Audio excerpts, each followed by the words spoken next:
nuestra gratitud por la ceremonia de silencio que acabamos de compartir y de alimentar entre todos. Esto es fundamental. Sin esta capacidad de poder vivir el silencio y aprovechar espacios donde el silencio está asistido y estimulado internamente, no seríamos prácticamente nada. Lo poco que somos, lo somos con o sin conciencia, porque en algún momento esa energía del silencio, esa energía interior nos toca, nos asiste, nos alimenta. Acá una persona plantea dudas respecto a lo que es la ley de karma. Y la persona, entre algunas cosas que señala, nos dice, como no sabemos nada más que lo que los dogmas y creencias nos han hecho creer, entonces, claro que vamos a tener un problema para entender las leyes que rigen la vida cósmica si dependemos de aquello que el materialismo instaló en nuestra conciencia.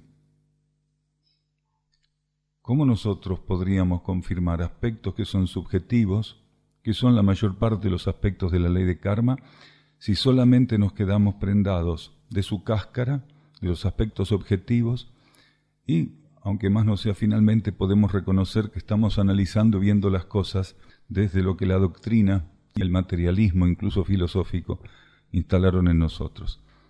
No se puede profundizar, comprender, percibir la acción de la ley de karma en la conciencia y en el mundo del que formamos parte, echando mano a la regla de cálculos material.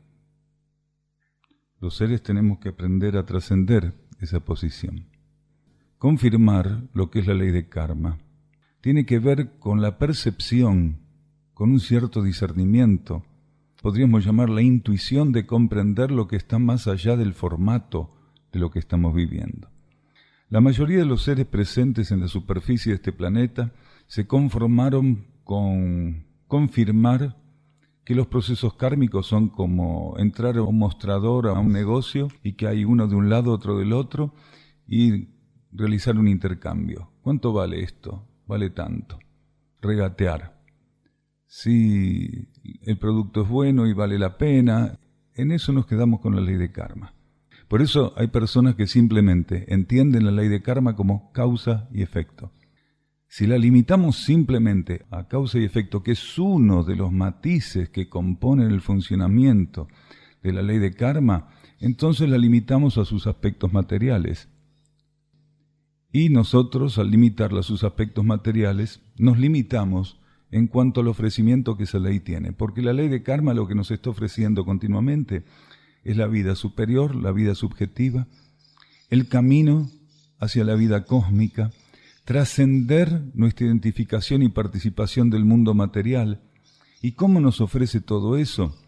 Plantando para nosotros en una comunión y en una coligación con nuestra vida interna, con nuestra alma y con nuestra mónada, planteando y plantando para nosotros todos los mecanismos, podríamos llamarle la escenografía que necesitamos para hacer ese aprendizaje. La ley de karma no busca que nosotros nos quedemos estancados en este intercambio material. No busca que nos quedemos en esto de ojo por ojo y diente por diente. Hago mal, recibo mal, hago bien, recibo bien. La ley de karma nos permite transitar eso para ofrecernos, cuando entendimos de qué se trata, el camino de la neutralidad y de la vida cósmica. Por eso el ápice, la contraparte superior del karma, lo que ofrece es neutralidad. Nos dice, basta de este negocio de lo positivo y lo negativo. Salga de este negocio. Ábrase a romper con esta negociación, que está bueno que usted la haya transitado y que se haya limitado a esa negociación durante una etapa, cuando usted era muy limitado, cuando usted todavía estaba muy identificado con aspectos propios de la tridimensión. Pero en la medida que el ser comienza a percibir que existe una contraparte interior en su conciencia, y que esa contraparte interior es el espejo donde la vida cósmica y las leyes subjetivas e interiores están activas y despiertas, él no quiere seguir con este negocio de lo negativo y lo positivo. Él quiere romper con eso. No sabe cómo romper, pero la ley de karma es tan perfecta que sí sabe y le va a ofrecer cómo. Entonces le va a decir, ¿sabe cómo romper con esto? Bien, aprovechando las herramientas que le ofrecemos en este plano y orientando lo que usted es en este plano a lo que es en los niveles internos. Y la ley de karma tiene ese precioso mecanismo de permitirnos que nuestra conciencia, que está polarizada, que está encarnada en el mundo de la tridimensión, pueda romper el influjo y esa empatía en horizontal con el mundo material y orientar sus mecanismos hacia la vida subjetiva, hacia la vida interna. Eso es la ley de karma, ofrece eso. Y cuando vamos avanzando con ese proceso, se empieza a dar el milagro. El ser empieza a romper con esta dependencia propia que tiene con el almacenero. Le pagué tanto, recibo tanto, pago tanto. Y se empieza a dar algo que la ley de karma instala como el portal para trascenderla, porque nos coloca eso para precisamente permitirnos acceder al portal de la propia trascendencia de la ley, que es ensayar con energías neutras. Entonces la ley de karma empieza a regular todo aquel archivo que tiene de nosotros, empieza a regular todo aquel remanente de nuestro pasado, todo aquello que está acumulado como débito y como rédito, lo empieza a acumular, lo empieza a reordenar. Cada vez que nuestra conciencia comienza a funcionar en sintonía con las leyes espirituales e internas y empieza a operar en consecuencia de esa sintonía, nuestro pensamiento, nuestro sentimiento y nuestras acciones son un espejo de esa vida interna, la ley de karma lo que ingresa a nuestro archivo personal y también en una espiral que regula de un modo perfecto aquel archivo o aquel arcano general donde estamos instalados en formato universal, estas energías de la neutralidad, y nuestro karma comienza a compensarse. Ya deja de ser un inmenso gigante que acumula aspectos positivos y negativos y empieza a ser una entidad equilibrada por la neutralidad. La ley de karma ofrece que nuestro pasado se torne una entidad neutra, equilibrada, armónica, nos ofrece la liberación. Entonces, la persona que hacía esta pregunta dice, estoy cansado que digan está pagando karma. ¿Cuál sería el problema? Nosotros tenemos que aprender a trascender las preferencias personales. Ninguno está acá, si tiene real intención de avanzar en el camino interno, de ponerse a sí mismo el escollo, de anteponer ante cualquier situación propia de la vida interna y las leyes internas sus preferencias personales. Esto se llama reacción. El ser reacciona ante lo que las leyes le están colocando y mostrando. Y nuestros vehículos de la personalidad tienen un proceso que es endémico de reacción, porque nosotros hace cientos de encarnaciones que lo que más ensayamos y mejor nos salió fue la reacción, continuamente rechazando las posibilidades que esta ley de karma, porque nunca estuvimos regidos por otra ley, que esta ley de karma nos iba colocando. Puede no gustarnos escuchar a alguien decir está pagando karma o estoy pagando karma, y puede no gustarnos colocarnos en esa posición de decir estoy pagando karma, pero indefectiblemente, más allá de lo que a nosotros nos guste o nos disguste, esta ley va a hacer su trabajo, garantizándonos que nuestra ignorancia y nuestra inflexibilidad no van a ser nunca problema para ella. Para la ley de karma, nuestra ignorancia, nuestra inflexibilidad, nuestra inmadurez no es ningún problema, porque en su mecanismo, que es amplísimo, tiene todo lo que necesita para dar tratamiento a personas que estamos en ese proceso, de ignorancia, de inmadurez, de inflexibilidad, de falta de atención, de falta de fidelidad, de falta de persistencia. La ley de karma es perfecta porque tiene todo lo que se necesita para dar tratamientos a personas que estamos en situaciones tan difíciles como nosotros, o por lo menos a la mayoría en este planeta que está en situaciones tan difíciles. Si un ser no encuentra en esto de que alguien puede estar pagando karma, o él mismo puede estar pagando karma, no encuentra algo que lo armonice, que pruebe con ver, de sintonizar, de profundizar, de alinearse a su propia fuente interna. Y a partir de ahí, que lo que él desenvuelva sea un reflejo de esa fuente. Entonces, más allá de gusto o disgusto, por aceptar que en realidad la ley de karma nos coloca esto que llamamos pago, porque si no nos lo coloca, no estamos en condiciones de trascenderlo, porque al momento de colocar algo que entendemos como pago nos está diciendo, mire, reintente con esto, porque las consecuencias de sus intentos anteriores son esto que usted está recibiendo. ¿Por qué no intenta? Acepte, intente. Fíjese si usted puede trabajar ante esto que le estamos colocando en síntesis y simbólicamente hablando en sentido contrario a todos los errores que usted generó para que esta sea la consecuencia. Si nosotros logramos sintonía interna, apertura interior, podemos tomar un atajo, podemos hacer un camino más corto y a partir de esa sintonía, de esa síntesis, de esa alineación, comenzar a generar karma neutro, que también de algún modo, simbólicamente hablando, es pagar karma. Solo que este pago kármico de la neutralidad no genera ningún tipo de consecuencias polares. Quiere decir, esta neutralidad lo que hace es neutralizar los débitos y réditos kármicos, llevarlos a una síntesis y permitirnos prepararnos gradualmente para un cierto tipo de liberación que ya seguramente al mediano plazo está en nuestro camino, porque cuando un ser está en condiciones de empezar a neutralizar karma, es que él en alguna medida ya está en condiciones de empezar a dosificar su identificación y su compulsividad con la materia, su complicidad con la materia, con el funcionamiento material, con el materialismo. Entonces, intentemos trascender este mercado libre de generar negativo, de generar positivo, y empecemos a construir una nueva relación de la conciencia con la ley, que sería precisamente aprovechar lo más elevado que esta ley puede ofrecer a cada uno de nosotros, y eso es libertad, liberación. Para que un ser pueda pasar a la ley evolutiva superior, quiere decir trascender la ley de karma, primero necesita liberarse de ciertas etapas, trascenderlas. Esa liberación lo habilita para ser regido por otras leyes. Entonces la ley de karma nos está diciendo a muchos que estamos presentes en esta transición planetaria, acepte la libertad que le ofrecemos, acepte los mecanismos mediante los cuales esa libertad se puede instalar. Trabaje humildemente para eso, acepte.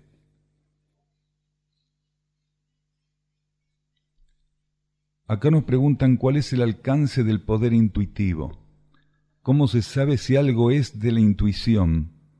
¿Qué cosas podemos recibir y qué cosas no podemos recibir con la intuición?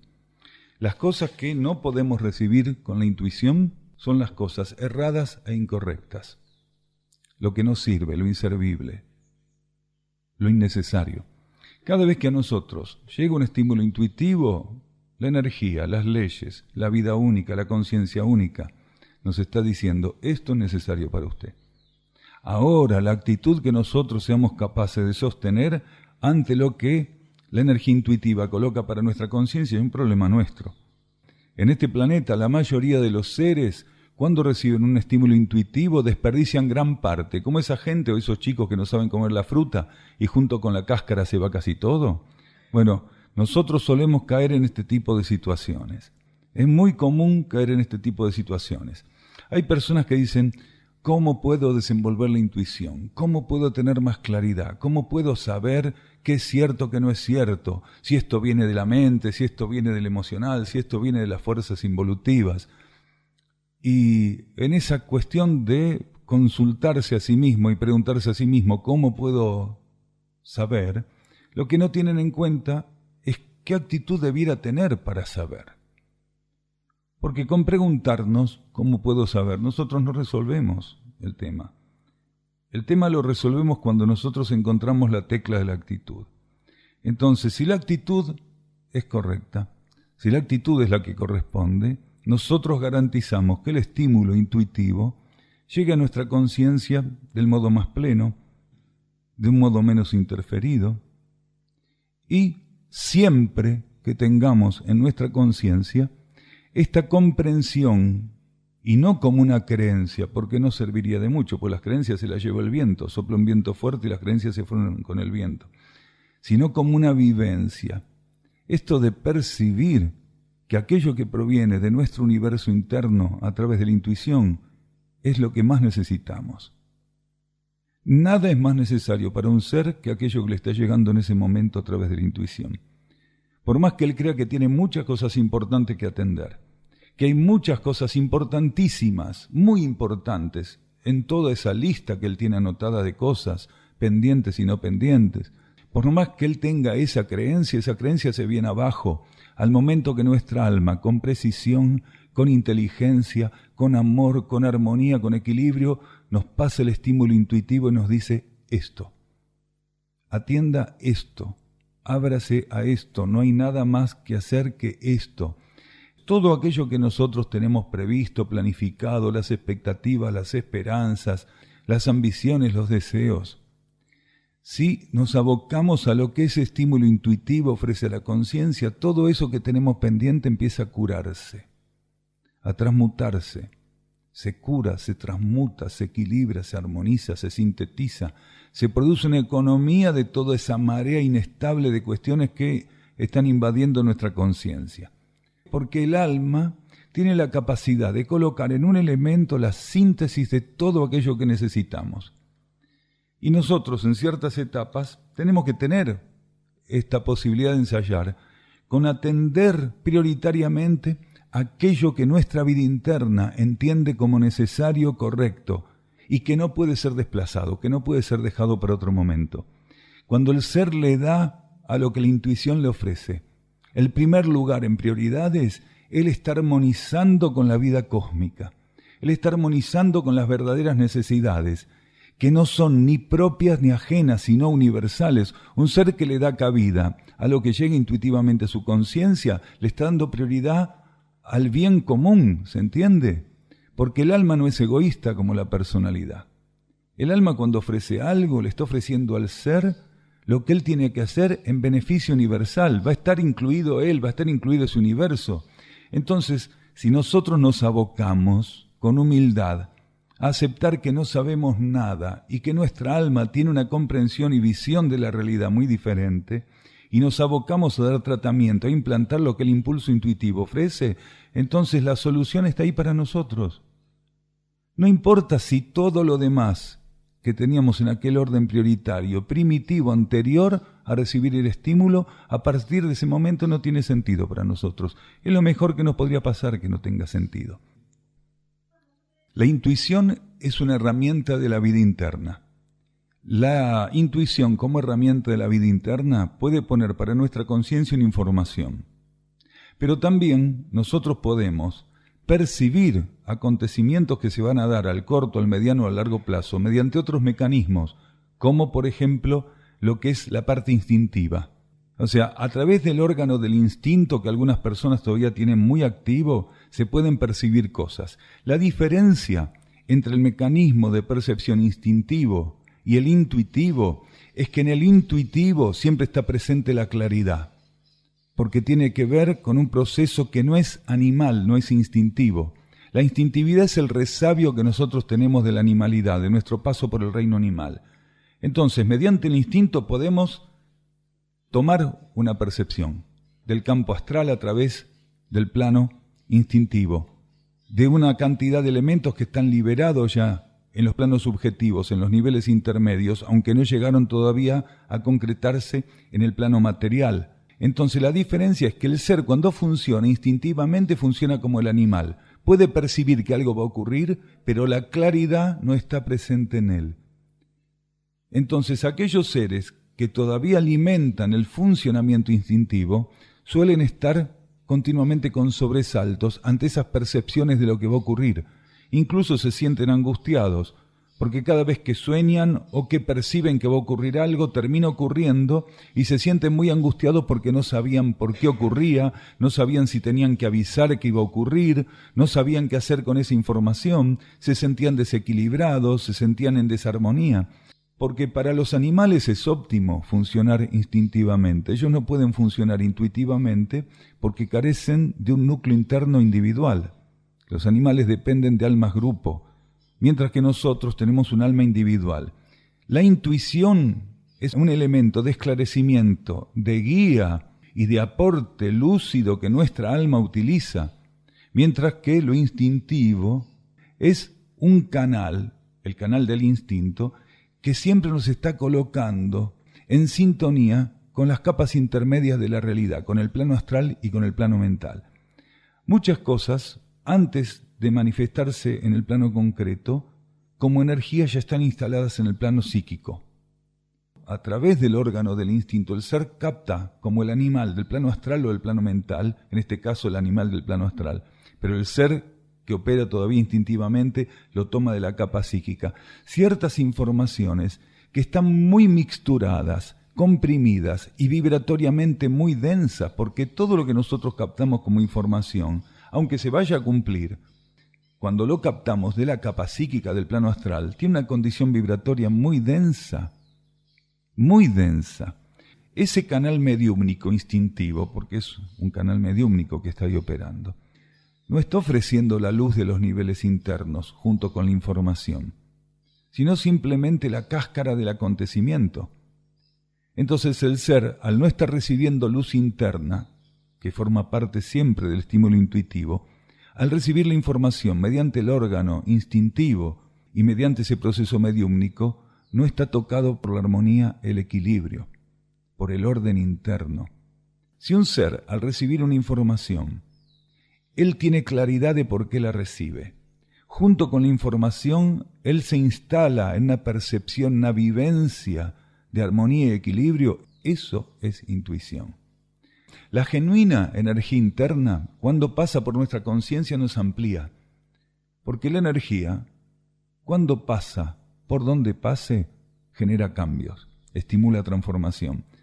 Nada ante el paso de la energía queda como si nada hubiera pasado. En menor o en mayor escala, la energía siempre deja su huella. Cuando es un estímulo intuitivo, genuino, cuando es un impulso interno, nos amplía, nos flexibiliza, nos alimenta, no nos desvitaliza. Un ser solamente podría quedar en desequilibrio ante un estímulo interno cuando él compulsivamente, intentando hacer uso del libre arbitrio, rechaza el estímulo interno. Entonces, el acto de rechazar el estímulo interno lo va a vivir como desequilibrio y desarmonía. Mas si el ser prioriza el estímulo interno como aquel aspecto que la verdad puede ofrecerle en ese momento, él va a sentir que armonía y equilibrio se instalan en su vida. Porque todo aquel que acepta la verdad y que acepta lo que procede de los mundos internos, lo que está aceptando es armonía y equilibrio. Sé que el pasado no puede cambiarse y que nunca hay marcha atrás, pero en la vida tuve muchas pérdidas, sobre todo de seres queridos. Siento como una deuda por no haberme relacionado con ellos de otro modo. Siento que no pude construir el mejor de los vínculos y hoy estoy en medio de la angustia y el dolor. Es interesante esto de percibir que nosotros no pudimos asumir las relaciones con quien fuera del modo más elevado. Pero lo que tenemos que aprender a confirmar en nuestra conciencia, tener como una vivencia en nuestra conciencia, es que nosotros no pudimos resolver el vínculo y la relación con nuestra alma, no con esos seres. Porque lo que tenemos para resolver es eso, nuestro vínculo espiritual, quiere decir la relación con nuestra propia fuente interna. Un ser no puede tener un vínculo elevado con nadie si él está aislado, si él está distanciado de su propia esencia interior. Lo que nosotros podemos hacer con los demás, lo que nosotros podemos edificar como vínculo con los demás, es a partir de la relación íntima con esa fuente de energía, de vida, de espíritu, de esencia que está en nosotros. Si un ser hoy comprende que no se pudo relacionar adecuadamente con quien fuera, sea que esté desencarnado o encarnado, o que no pudo sobrellevar situaciones de un modo hoy visto adecuado, lo que está entendiendo es que esta relación de los vínculos no pasa por donde él creía. Aunque no tenga conciencia, la energía lo está estimulando para que se dé cuenta por dónde es que se modifican los vínculos. Los vínculos se modifican y mi relación como conciencia se modifica con todo y con todos cuando con esa fuente interna vivo un acercamiento, cuando voy reduciendo la distancia que me separa de esa fuente interna. cuando mi cosmos interno pasa a ser el campo de energía donde mi conciencia se va sumergiendo por sintonía, por alineación, por donación, por entrega.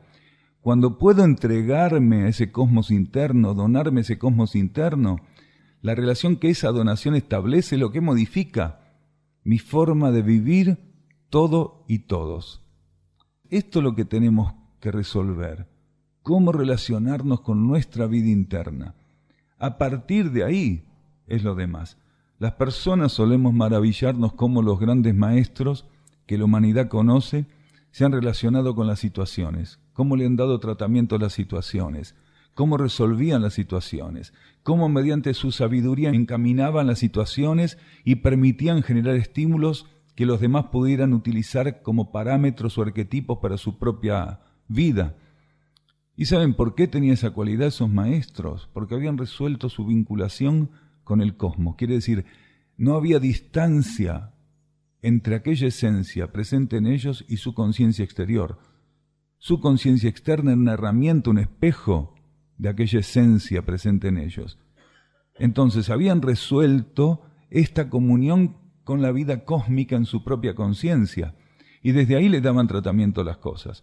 Cuando un instructor como Buda, como Jesús, podía dar el tratamiento que daba a la realidad, con esa altura y con la capacidad de transmutarla, porque no estamos hablando del formato externo, del protocolo externo, mental, emocional, de los tratamientos que ellos ejecutaban, sino de aquello que no se podía ver y solo los intuitivos podían percibir, que era lo que estaba aconteciendo a partir de que la conciencia de alguno de esos seres estaba focalizada sobre una situación.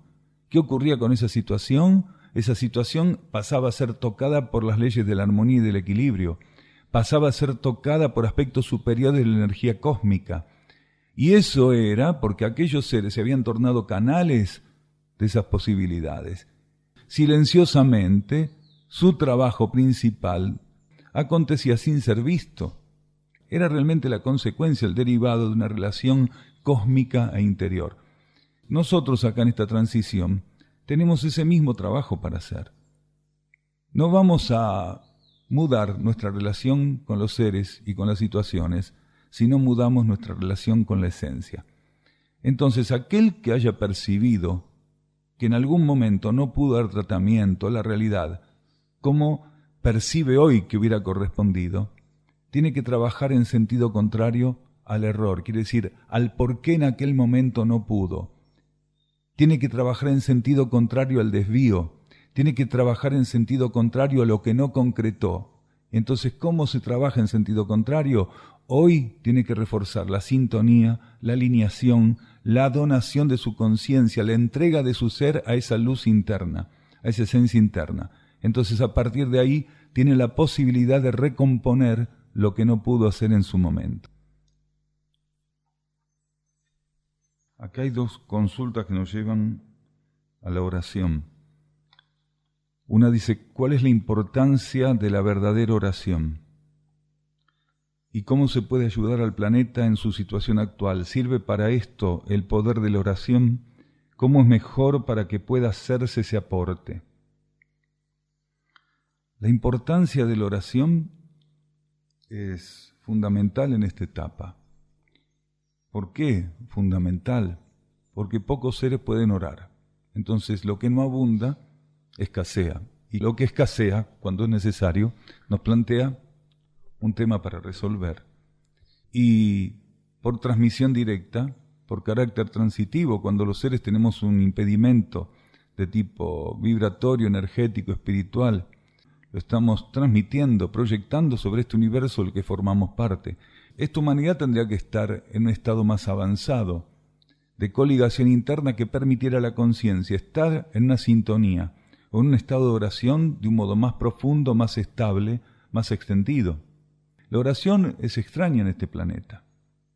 Y hay personas que pueden estar pensando, pero si hay pilas de gente, montones de personas, millones de personas que oran en este planeta. Hay cadenas de oración en todo el planeta. Está inundado de cadenas de oración. Una cosa es orar y otra cosa es llamar oración a lo que no lo es. Entonces ahí vamos a ir transitando esta situación. La oración es fundamental porque permite unir lo externo y lo interno. Y se sustenta en el voltaje, en el volumen activo de fe que el individuo tenga. No hay posibilidad de que un ser pueda entrar en un estado de oración si un cierto voltaje y volumen de fe no está activo y operante en su conciencia. Quiere decir, si el ser no conoce en profundidad la obediencia espiritual. Porque para que un ser pueda entrar en oración, él tiene que tener la capacidad de despojarse y de renunciar a expectativas, intenciones, deseos, caprichos, ambiciones, planificaciones. Porque un ser que empieza a hacer silencio, a quietarse para entrar en estado de oración, si tiene tantas cosas importantes, planificaciones, ambiciones, deseos, caprichos para resolver, él no puede hacer espacio a esta experiencia trascendental que es la oración. Porque su conciencia siempre va a estar encallecida. Aunque él no esté dándose cuenta, hay como un ruido de fondo que está presente siempre. Porque él no aprendió a renunciar a sus expectativas, planificaciones, ambiciones. Siempre hay una parte de su conciencia que está rumiando, especulando sobre lo que él tiene previsto y planificado. El ser, para entrar en oración, tiene que tener la capacidad de renunciar a todo eso. Tiene que tener la capacidad de percibir que él tiene una necesidad absoluta en ese momento de romper con toda aquella rutina que es común al grueso de la humanidad y que si él no está atento también lo involucra compulsivamente. Tiene que tener esta capacidad de romper eso, de desapegarse de eso, de soltar eso y buscar silencio en el estado más puro y elevado que esté a su alcance. En esa búsqueda de silencio, en un genuino estado de quietud, él podría ser llevado, esto lo dijimos muchísimas veces, a vivir un estado de oración, simple, genuino, profundo. Y no necesita ser ni 2 horas, ni 1 hora, ni media hora. 2 segundos genuinos de oración vale por una encarnación. 1 minuto de oración es un privilegiado. Porque la oración no depende de las leyes espaciotemporales. Mientras que la conciencia externa puede evaluar un estado de oración en 5 o 10 segundos, cuando el ser es llevado al estado de oración por su propia esencia interna, él rompe la dependencia espaciotemporal. Y cuando el ser entra en oración, trasciende los límites mentales y accede a la energía de los niveles supramentales. Entonces, no importa si externamente el estado de oración pudo ser medido en 10 segundos, en 1 minuto, en 5 minutos. Lo importante es lo que ocurrió. ¿Y qué ocurrió? Ocurrió que aquella distancia que generalmente está instalada entre nosotros y las leyes espirituales, en ese momento se disolvió. Esa distancia dejó de existir y se produjo una unificación, que es el sentido de la oración. El sentido de la oración es que nosotros seamos herramientas de la unificación de la vida, en nosotros y en el planeta. Cuando un ser está realmente en un estado orante, ya no hay quien ora y quien otorga la oración. La oración es otorgada por el alma, por la conciencia interna. Y el ser que puede reunir las condiciones para acceder a la oración es quien pasa a orar, quiere decir, adhiere con su conciencia al estado que la vida interna le ofrece. Pero cuando se establece en esas instancias, en esa etapa, en ese ciclo, cuando se establece la vivencia de la oración, ya no hay quien ora ni quien ofrece esa posibilidad. Se produce una unificación. Y este es el camino de la humanidad. Cuando la humanidad trascienda la ley de karma, va a vivir unificada con su conciencia las leyes y las propuestas de la vida cósmica. Hoy nosotros vivimos fraccionados, vivimos la vida como en un mosaico, todo está desvitalizado, fragmentado. La vida de todos nosotros, de quién más, de quién menos, está llena de fragmentos y no sabemos cómo poner uno con el otro y a veces de caprichosos nomás forzamos a que algunas cosas que no tendrían nunca que encontrarse convivan durante periodos bastante intensos con la consecuencia kármica, aunque a la persona no le guste el término pago kármico, con la consecuencia kármica correspondiente en algún momento. La oración es esta experiencia de vivir la unificación de la conciencia para preparar este campo universal de vida planetario, nuestro propio campo de conciencia, para que ya no haya separatividad, para que la unión, la unificación del ser sea una vivencia práctica. Sin el estado de oración, el ser no sabría lo que es la unificación de la conciencia. Cuando el ser retorna de ese instante de oración, él sale imbuido de energías internas, él sale traspasado de ese estado por energías internas, él sale en alguna medida transformado. Cada experiencia orante está mostrando un ciclo o una etapa, una instancia de transformación.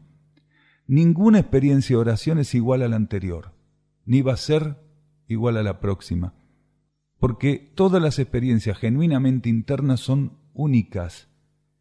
Cuando un ser se dispone a orar, tiene que tener una ausencia de expectativas absoluta. ¿Por qué? Supongamos que el ser ya tuvo una experiencia genuina de oración, donde él tenga una expectativa porque en aquel momento llegó a esa experiencia genuinas, porque hizo tal y tal y tal y tal cosa, y entonces pudo vivir esta oración.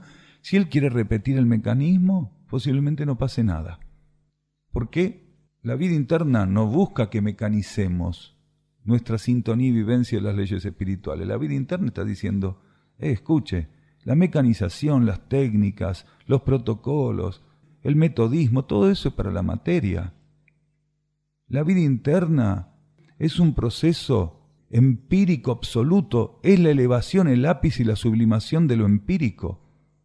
Nada puede ser previsto.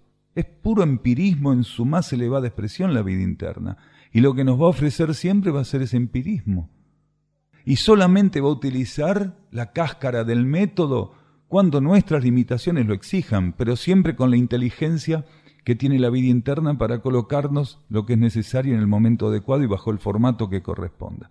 Entonces la oración es un raro objeto en términos de vivencia. Y nosotros tenemos, entre algunas tareas de relación con la energía, que deje de ser algo raro, algo excepcional, y que pase a ser, gradualmente, una experiencia cada vez más habitual en los seres que ya comprendieron que esta unificación con su propia esencia interna tiene que desenvolverse, tiene que implantarse. Y el beneficio nunca tiene que ser esperado para la propia conciencia.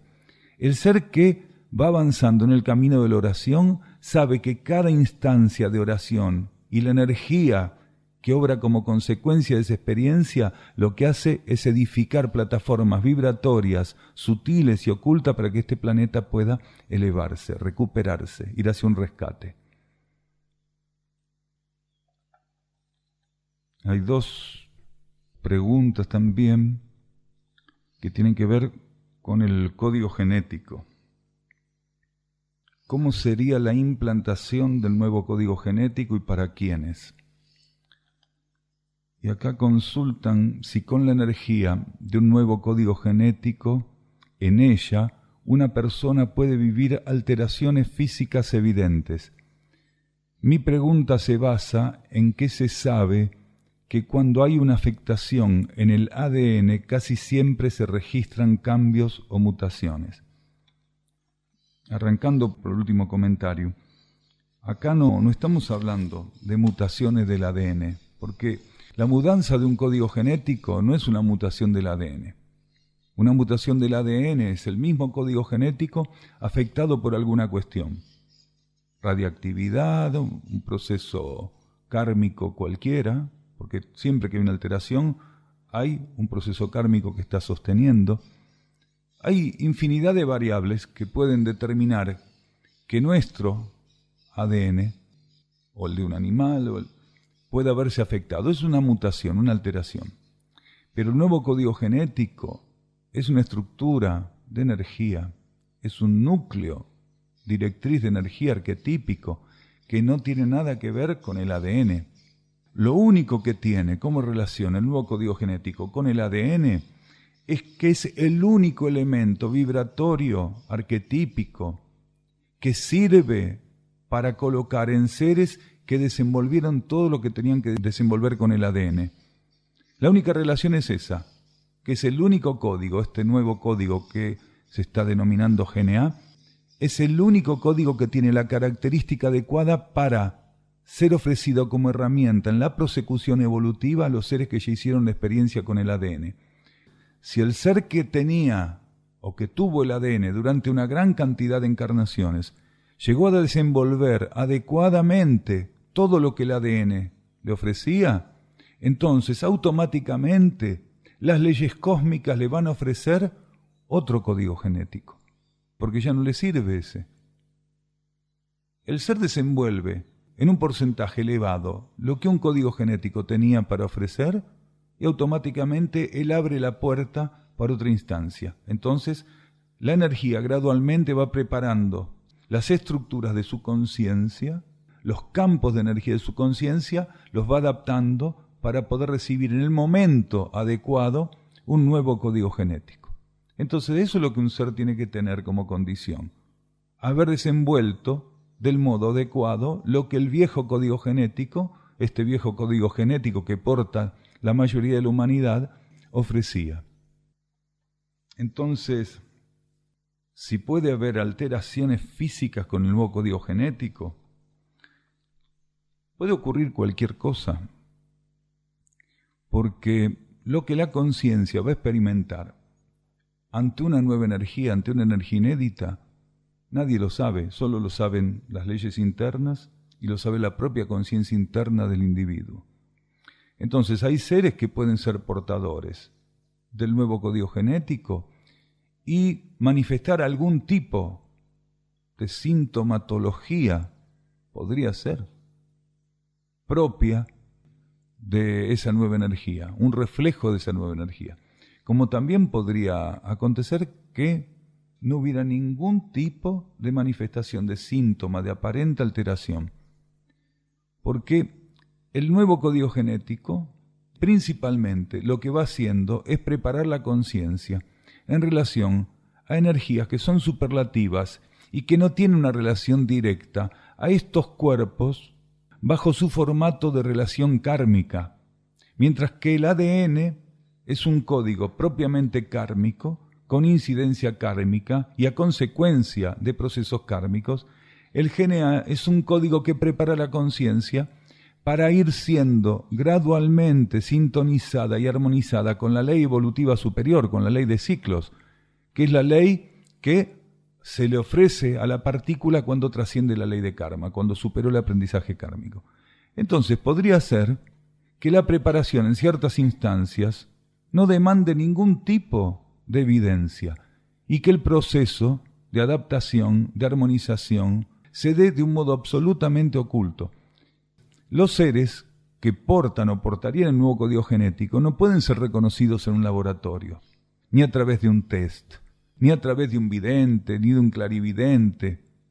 Quiere decir, no a través de quien tuviera intención de hurgar en esa verdad. Podríamos saber si un ser tiene el nuevo código genético. Si necesitamos esa información, entonces, como decíamos hace un rato, por la vía intuitiva, aquel aspecto de la verdad que por algún motivo es necesario para nosotros nos va a ser ofrecido. Una persona que tuviera una cierta condición en conciencia y que ofreciera garantías para que ciertas informaciones pudieran llegar a ella, podría, en ese contexto, recibir la información de que alguien tiene el nuevo código genético o que ella misma porta el nuevo código genético. Pero para esto tiene que haber realmente una necesidad. Nadie va a saber si alguien tiene el código genético si no necesita esa información. Y si necesita esa información, ¿por qué motivo podría ser? Porque la implantación de algo nuevo en el planeta, cuando empieza a bajar a la conciencia de algunos seres, empieza a irradiarse en este plano como una energía más cercana a lo activo. Cuando algo que permanece oculto empieza a revelarse gradualmente, aunque sea solo a un puñado de partículas de seres, aquello empieza a tomar una actividad, empieza a implantarse con una actividad y un dinamismo que abre camino para que otros seres gradualmente se puedan flexibilizar ante informaciones que si abiertamente se colocaran para la mayoría serían rechazadas como una locura. el mundo interno tiene la capacidad de trabajar a través de la intuición para pasar estas informaciones en función de adaptar gradualmente, silenciosamente y armónicamente las estructuras de esta humanidad y de este planeta para abrirse un nuevo conocimiento. Acá nos preguntan cómo mantener el equilibrio sin caer en el delirio para realizar la misión. ¿Cómo saber que realmente ese es el camino correcto? La clave de esta pregunta es esto: ¿cómo mantener el equilibrio sin caer en el delirio? ¿Y cómo mantiene un ser armonía? ¿Cómo mantiene un ser equilibrio? La respuesta es muy simple. ¿Cómo hago para tener agua en un vaso? Bien, voy a la fuente. Entonces, ¿cómo hago para tener equilibrio en el tratamiento de la realidad? Voy a la fuente. Si estoy identificado con todo aquello que representa el sentido contrario a la fuente de equilibrio y de armonía, lo que haga va a ser resultado de esa identificación. Todos nosotros tenemos esa tarea, esa es la misión. La misión de todos nosotros, ¿qué es? Darle tratamiento con equilibrio y armonía a lo que la vida coloque. Claro, existen mezclados aspectos de inmadurez, ingenuidad, ambición espiritual, que la misión tiene que ser algo, muchas veces decimos así, no tiene que ser algo descollante, tiene que ser algo admirable, algo que los demás se queden con la boca abierta. Entonces, eso es la misión. La misión de un ser en un universo desequilibrado como este es trabajar para la armonía y el equilibrio. Si no voy a la fuente de armonía y de equilibrio, si no entro en sintonía, si no me uno a esa fuente, si no me rindo ante esa fuente, si no me dono a esa fuente, ¿cómo voy a dar tratamiento con equilibrio y armonía a lo que la vida coloque? Es imposible. Hay personas que psíquicamente tienen determinada cuál es su misión, pero psíquicamente están comprometidas con las fuerzas materiales. Entonces, ¿qué hacen para cumplir con esa misión? Se abastecen de energía material, de energía mental, de energía emocional, de energía concreta, quiere decir, de energía psicofísica. La misión para esos seres es una relación psicofísica con la vida. Si el ser no tiene la lucidez para romper su dependencia con el materialismo, con las fuerzas psicofísicas, con la ilusión que ofrece la relación cuando no estamos atentos con la materia, y cuando hablamos de materia hablamos de sustancia mental y emocional, porque la materia existe en el nivel concreto, pero existe también la materia emocional y la materia mental, la sustancia emocional y mental. Entonces, ¿cómo hago para darle un tratamiento sin delirio a mi misión? ¿Cómo hago para cumplirla? Dejo de estar comprometido con la fuente del delirio. Porque ¿cómo una persona puede delirar? ¿Delira porque está en sintonía con su alma? ¿Delira porque está en sintonía con su espíritu? ¿Delira porque está en sintonía con el cosmos? ¿Delira porque está entregado a las leyes espirituales? No, delira porque está entregado a la fuente de ilusión y de desequilibrio. Delira porque le dio prioridad a lo que la materia ofrecía y no a lo que silenciosamente la fuente de equilibrio y armonía estaba buscando otorgarle. Entonces, el ser, antes de preocuparse, de saber cuál es su misión, antes de hurgar esa cáscara, tiene que romper las limitaciones y buscar esa fuente. Él tiene que aprender a estar sostenido de un modo estable en esa relación con la fuente interior.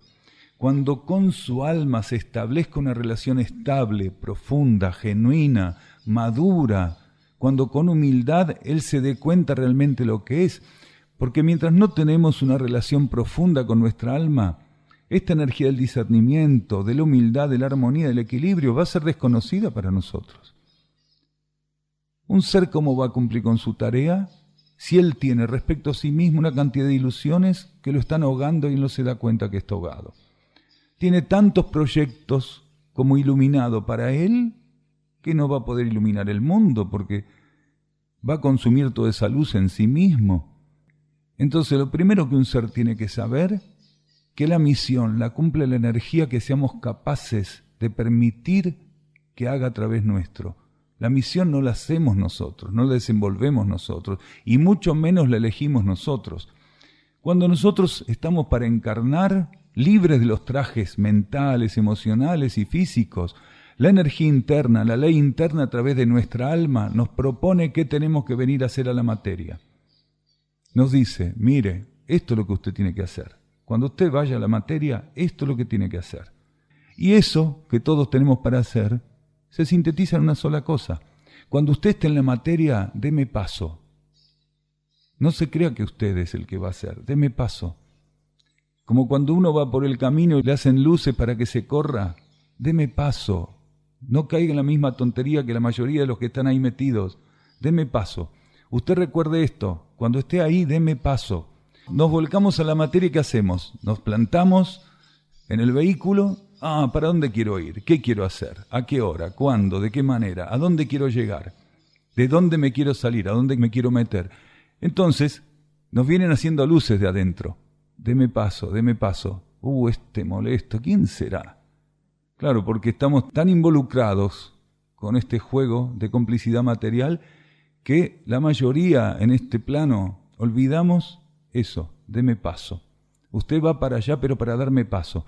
Cuando tengo que cumplir genuinamente con mi misión, tengo que recordar eso, buscar sintonizar esa fuente.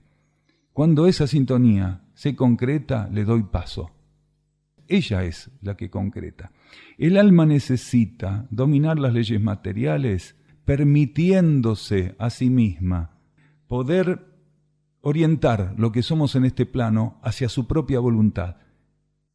El alma va madurando cuando va logrando que lo que somos en este plano empiece a observar lo que ella es en su propio nivel, empiece a aceptar sus propias propuestas, empiece a recordar el individuo que él tenía una planificación que correspondía a esa voluntad. Entonces comienza a orientarse esa voluntad para que esa voluntad, a través de nuestra aceptación, nuestra comprensión, expresándose, desenvuelva la misión que corresponde. Quiere decir, nosotros acá podemos experimentar con cosas positivas o negativas, pero lo correcto y lo necesario solamente va a ser atendido cuando le demos paso, cuando eso que nos está haciendo luces pueda transitar y transcurrir a través de nuestra conciencia.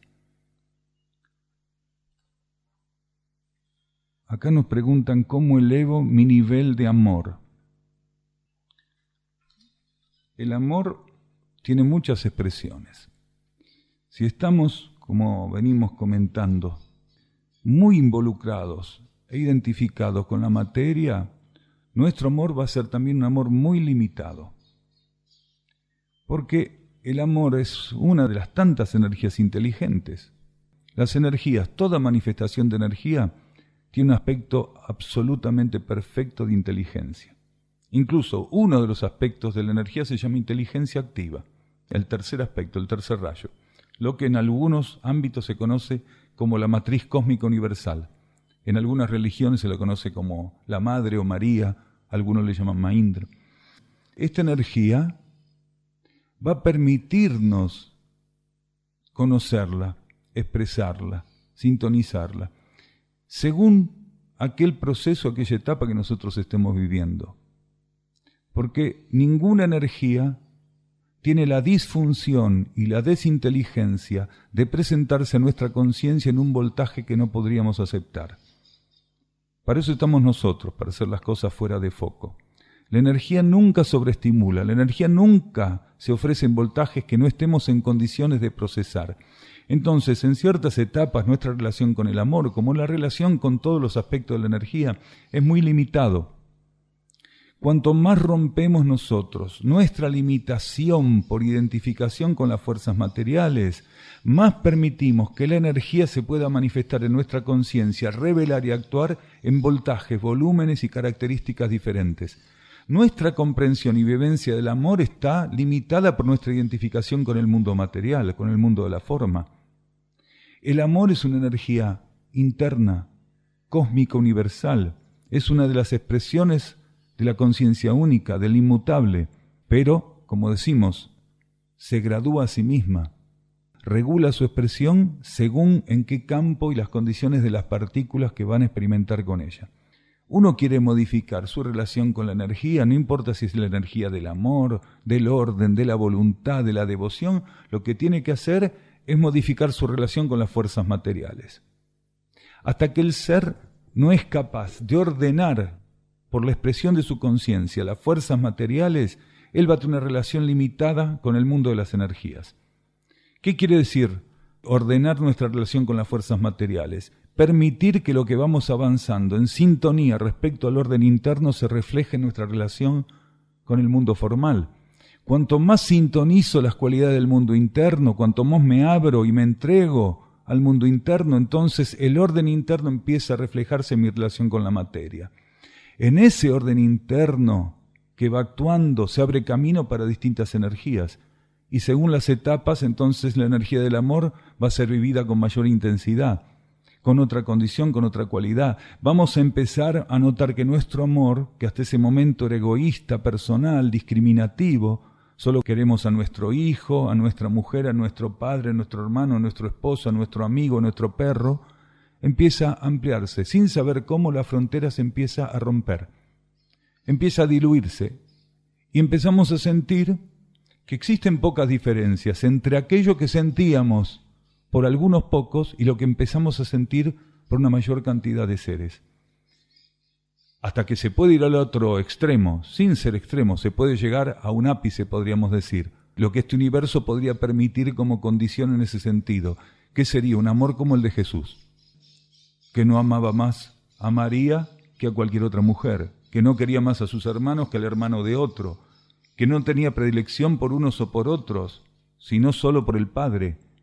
Y entendiendo el secreto del amor, permitía que el Padre amara a través de él. Quiere decir, que el Padre a través del amor, como consecuencia de una vertiente de la energía del único, obrara libremente a través de él. Jesús, como muchas veces dijimos, no fue el que más amó, fue el que más permitió que el amor amara a través de él. Quiere decir, él mostraba el secreto de que nadie puede inventar una energía. ¿Quién de nosotros podría amar más porque se lo proponga? Nadie. ¿Quién de nosotros podría odiar más porque se lo proponga? Nadie. Porque en la misma medida que amamos, en la misma medida odiaremos o no odiaremos. Entonces no podemos modificar la expresión de las energías a través de nuestra conciencia. ¿Quién podría ser más inteligente de lo que es esta energía de la inteligencia del tercer rayo? Nadie. Sí podemos transformarnos y permitir que esas energías empiecen a manejarse, a expresarse, a transitar nuestra conciencia y a partir de nuestra conciencia vertirse en la realidad en la medida que nos transformamos. Entonces, ¿cómo puedo ampliar mi relación con la energía del amor? Vamos a hacerlo más elevado y sintético. ¿Cómo puedo ampliar mi relación con el mundo de cualquier tipo de energía, no solo del amor? Cuando rompo mi dependencia con un aspecto de la realidad que me pone a prueba precisamente a través de las limitaciones. Si me involucro con aquello que fue preparado para ponerme a prueba con las limitaciones, voy a estar limitado. Pero el día que rompa esa limitación, que entienda de qué se trataba, el por qué y para qué las fuerzas materiales operaban en mi conciencia, y por contraposición salga de ese involucramiento, rompa ese influjo, rompa esa complicidad, entonces automáticamente, sin ningún esfuerzo, voy a ver cómo se modificó mi relación con el mundo de las energías. Muchas gracias.